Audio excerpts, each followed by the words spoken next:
It's March 1953 in East Germany.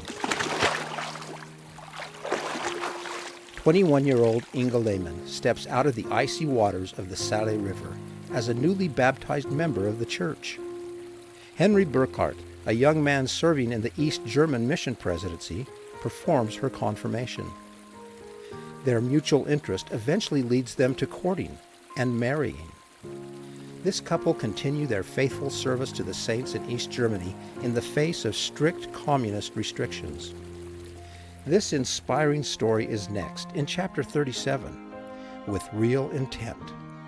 This is Saints, Volume 3, the podcast. Welcome to the Saints Podcast. I'm Shaylin Back. And I'm James Perry. Joining us today, we have Matt Heiss, a manager in the Church History Department, and Tobias Burkhardt, the son of Henry and Inga Burkhardt. Thank you both for joining us today, and welcome to the podcast. Good to be here. Oh, thank you. Well, Tobias, this is the first time we've had you on the podcast. Do you mind just sharing a little bit about yourself? Well, as you already said, my parents are Henry and Inge Burkhardt, and they have been obviously great parents.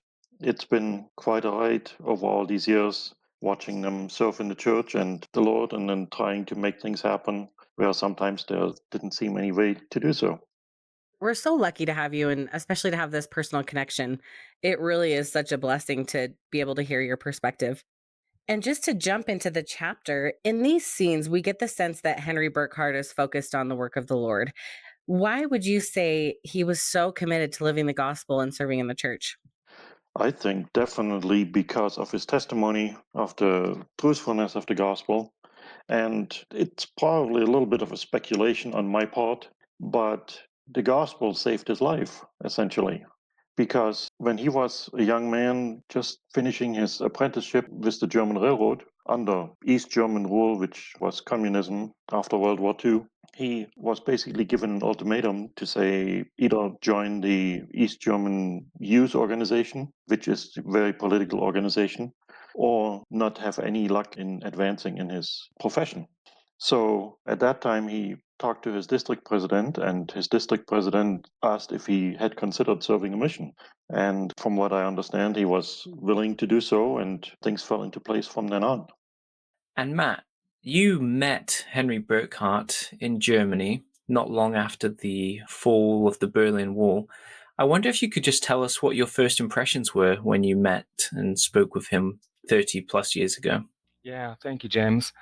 I was intimidated because I was sitting across the desk from somebody who had played such a crucial and important role in the history of the church in the German Democratic Republic. And I did not want to blow that interview, so that's why I was a little bit nervous. His humility and his demeanor set me at ease. And I'm thinking that he probably had that same humility and demeanor as he had to go represent the church to East German government officials. And that would have been really sort of a disarming approach to these people who were probably accustomed to combative situations or authoritarian situations. And here comes Henry Burkhardt with sort of like hat in hand representing the church. But I think that was not necessarily a natural trait. He had to work on that, from what I understand, because when he was in General Conference in the early 70s, President Kimball took him aside and says, you need to build great relations with your East German government. And my dad was like, how can I deal with those guys? And I picture President Kimball just saying, you can do it. Yeah, that's true. You know what? Your dad told me that story, and that was one of the pivotal moments in his life. And I think that what Tobias said to your first question of why he was so committed is spot on. But as I thought about that, I actually cheated and did a little bit of research. I went back to the interview I recorded with him, and I found a couple of more reasons that I think are part of Henry's background that made him who he was. Let me just share those. And Tobias, if I start preaching false doctrine, you can correct me. Well, The first one is Henry was third generation Latter-day Saint, and I think he was aware of his heritage. He was certainly taught by goodly parents. The third reason is he seems to have been born with a testimony. Now, that's kind of an interesting thing. But I've got a quote from my interview where he said this, and this is a quote: "My parents have always taught me and my siblings the principles of the gospel. And in fact, I have never had any problem in my life to feel a testimony or to doubt the truthfulness of the gospel in any way. As for me, it was true. That was simply my conviction." And I'm thinking, holy cow, it's almost like he was born with that testimony. As Tobias mentioned, his life was saved when he was at that critical juncture, being pressured to join the FDJ, the Freie Deutsche Jugend, or the Free German Youth Communist Party. He was also mentored by a branch president who understood the importance of active involvement. When he was 14 years old, he was made the branch secretary or the branch clerk. And in the interview I recorded with him, he told me, "I was always busy." And I think that was a part of being absolutely committed. And finally, I'll just throw this out there. He had experienced the horrors of the Third Reich. And that stood in stark contrast to the gospel and the church. And I think that influenced him. From a young age, he could see the difference between the world and the gospel. And for him to choose the gospel, there was probably no question. And I think since you brought that up, one thing that I'd like to add to that is it wasn't that he hated the communists or communism, that he didn't want to join the Free German Youth, but he saw a mirror image of what had happened in Nazi Germany, because Hitler's youth, he was forced to participate in that as well. And he never enjoyed any of those hollow organizations in essence because it was so worldly. And I think that's an important note to make because he had very good contacts with everyone he came across. And I mean, he was friends with my teacher in school who was a devout communist. He said, if every communist was like that, I'd be happy. That's awesome. Well, thank you both for the insights into Henry. I'd like to take a moment, though, to pivot towards Inga and to talk about your mother, Tobias. I wonder if you could tell us a little more about how she met the church in the first place. Well, I think it may sound very cliche, but she met the church through missionaries, from what I understand. And they just involved her in frequent activities in the branch in Bernburg. At that time, the way I imagine it, it was very, very dreary time still after World War II, and still a lot of rebuilding going on. But she had friends and they invited her to church and she liked the activities. And at that time, it was literally the way I understand it that the missionaries did everything. They were leaders of the branch and they kept everything going. And I think that made a big impact on her because she felt welcome. Well, thank you for sharing that. I think that's a good example of how things were, like you said, with the missionaries having so much of an influence. What happened then, Tobias? Well, my mom was an only child, so my grandparents never joined the church, but I'm positive that they have now because my grandpa, he was very hard of hearing. He had a hearing aid and couldn't understand much. And so that, I believe, was his excuse to say, I don't want to go there because I sit there and I don't understand anything. At that time, there was no microphone in the meeting rooms or anything, so you literally just had to speak loud and talk to 25 people maybe, and that takes a while to carry in a room. So that was my grandpa's holdup, I believe. My grandma, when I stayed with them, she made it a point to take me to primary during the week and Sunday to church. And I distinctly remember in her credenza in the living room, she had way far in the back, she had a hymn book that my dad had gotten for her. And she took that hymn book with her to church so she could sing, even though she wasn't too familiar with those hymns. But that's what I remember the most. So I know my parents did the temple ordinances for them as soon as possible after they passed away. And I'm very sure that they both accepted it. Well, thank you for sharing that.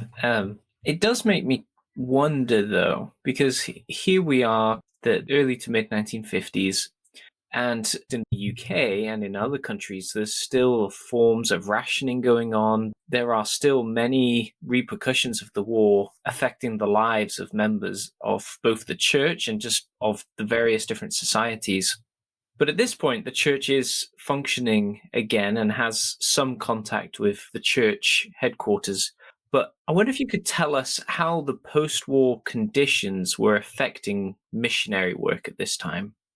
I definitely would say it was a very difficult time because the war literally decimated the church. A, because all the missionaries were called off at the beginning of the war, the American missionaries, and literally all the bombings and everything, they did great damage, not just physically in loss of infrastructure, but also in loss of life.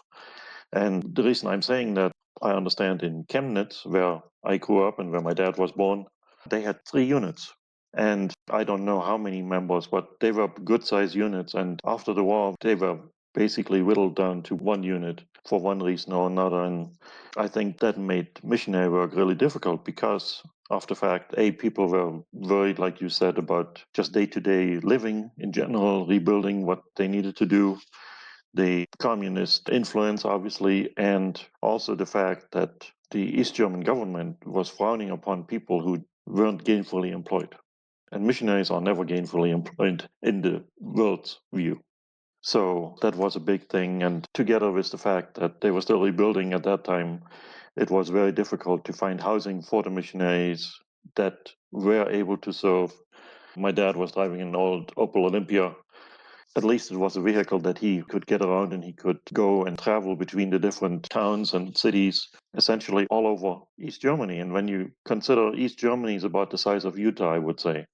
So just to give you an idea of the distances, so there were a lot of obstacles. So I've had the opportunity to record interviews with several of the people who had served missions right after the war. And I just wanted to throw a couple things in there, and maybe Tobias could talk about this too. One of the things that these returned missionaries told me is that many of the people were very hardened because of the horrors of the war. They had this huge distrust of authority, and there wasn't really a place in their stony hearts for the gospel seed to take root and to grow. And even 30 years after the war, when I was a missionary, we would occasionally track into people who had these questions. Where was God when the bombs were falling? Why did God let this happen? Or why were the priests in Germany and the priests in England both blessing the soldiers who were going to go fight each other? You know, it just didn't make a lot of sense to those people. But there were a couple of positive things. Number one, the church was providing food and clothing, and missionaries were often involved in distributing that food and clothing. Now, you can be kind of cynical and say, well, yeah, who wouldn't join a church where you're going to get a can of peaches? And they even made a word for people who they thought had done that. The term that I learned was Büchsenmormonen, can Mormons. In other words, somebody who came to church to get a can of peaches or a can of wheat or something like that. Now, I've interviewed people who said that they were brought to the church because of the welfare supplies that were there, and they joined and stayed true and faithful. And then just one more reason, some people had experienced these horrors of war. They were displaced, they were wounded, they were emotionally traumatized, but that also softened their hearts, and they wanted something to hope for, and the missionaries offered that. Talking a lot about the role of missionaries and the missionary experience, but can either of you give us any additional insights into how the German Democratic Republic viewed or treated the church in general and its members? Well, we're talking about an American church and communist government that's very closely affiliated with Russia or the Soviet Union at that time. And I think there was definitely a conflict of interest that they didn't really realize. Because the way I understood it all the time that the GDR was in existence, that they really did not allow any new religious groups or churches, organizations to form or to take hold. But I was always told that the constitution that we had in East Germany was offering freedom of religion. So that was a very fine line, but the reason why the church was allowed to operate in East Germany after the war was because it was in existence before the war. It was not something new, it was something that was established. It just got really hammered during the war, like pretty much everything, everybody. Just to add to that, as I thought about the people that I interviewed, including Henry Burkhardt, I thought of three words that would sort of describe how the government viewed the church and its members. One is suspicion. They were viewed with suspicion, as Tobias alluded to. The second one would be derision. They were viewed with derision because they were actively participating in a religion. And at this time, atheism was being taught in the schools because religion was the opium of the people, according to Lenin. And finally, I think there was a lot of contempt that members of the church who actively participated were viewed with contempt because they were suspected of being disloyal. They weren't falling into line and marching with communist doctrine. I think that brings up an interesting point because here we have your father. People are keeping an eye on him. They're trying to limit some of his activities.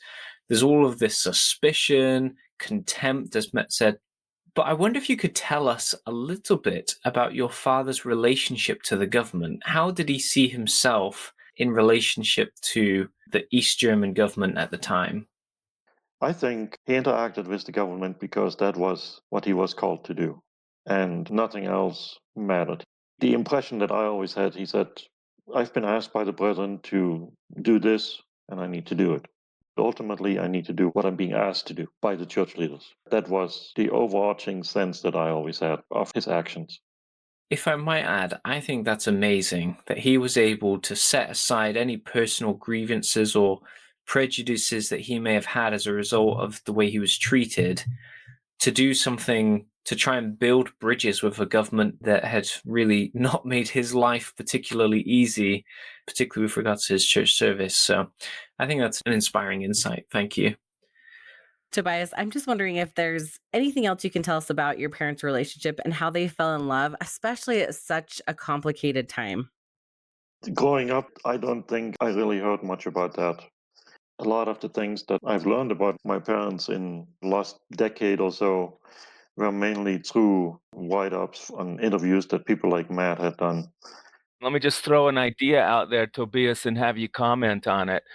By the time your mom and dad met, your dad was already really involved as a church leader. He might have been a counselor to the mission president.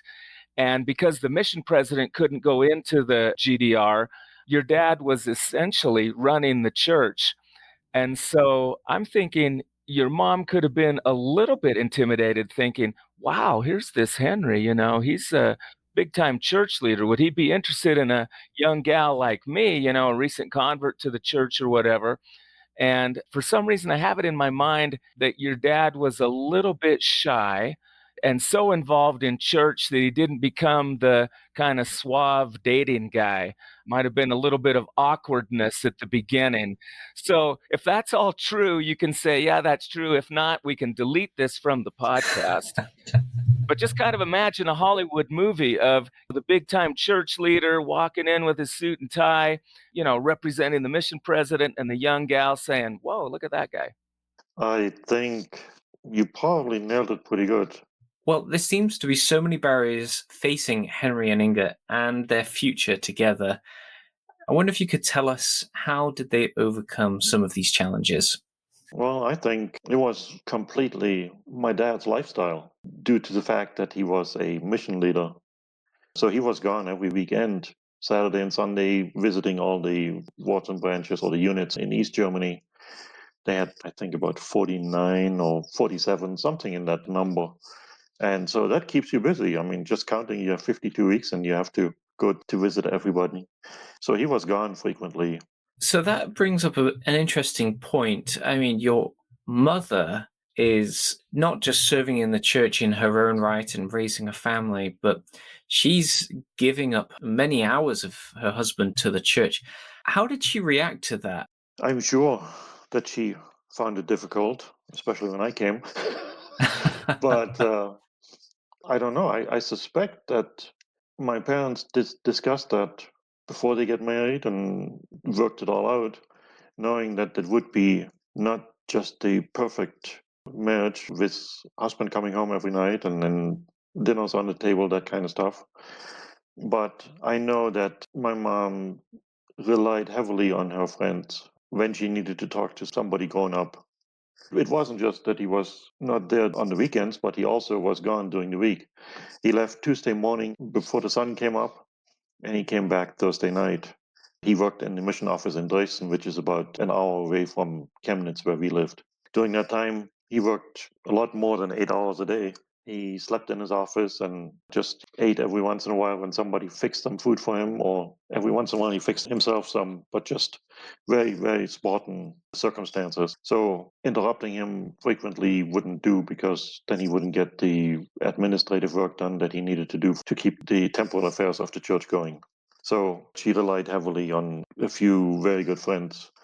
Well, that's such a demanding calling for anyone, and especially this young couple. So I appreciate you sharing a little bit about how they were able to navigate this complication in their early marriage. It seems like they really heavily relied on their faith. So again, thank you. Well, if I can add Yeah, something, what you just said, early marriage, that actually went on pretty much until my dad was called as temple president in 1984. And then in 85, when the temple was dedicated, they got to move into a single family home that the church had built for the temple president. That was the first time that they spent every day of the week together. that's really neat.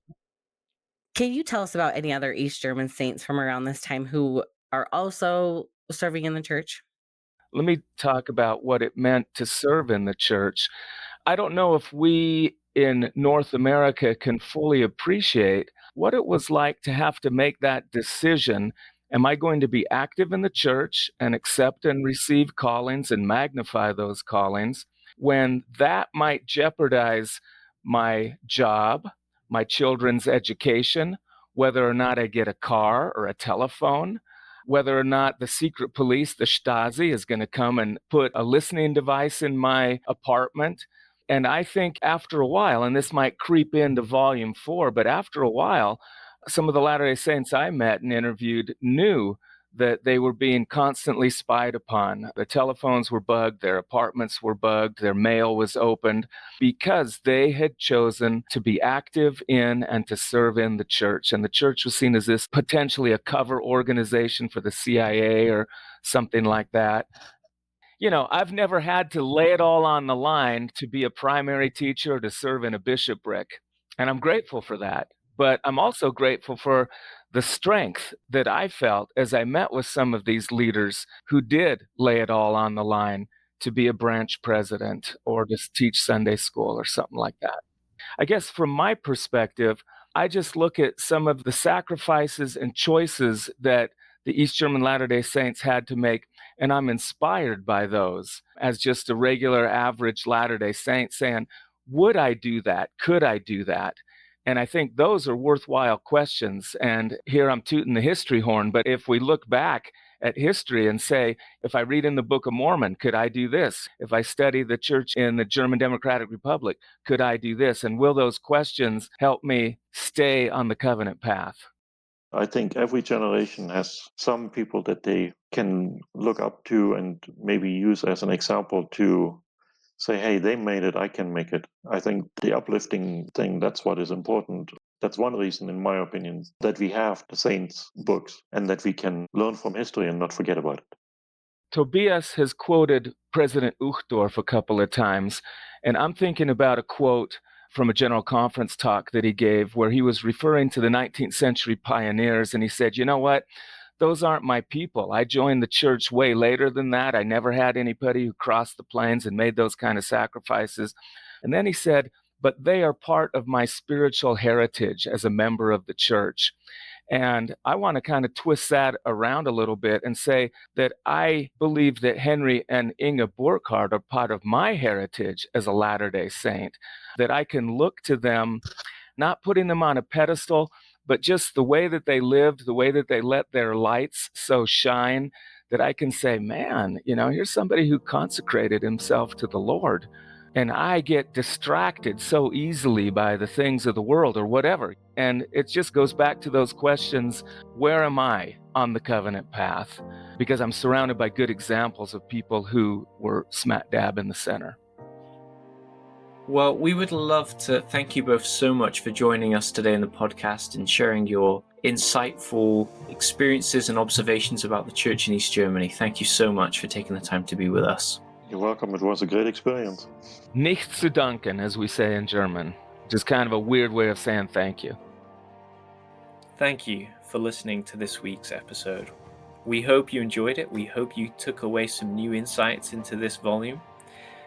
And we would love to hear your thoughts, opinions, questions, and insights from this chapter of Saints.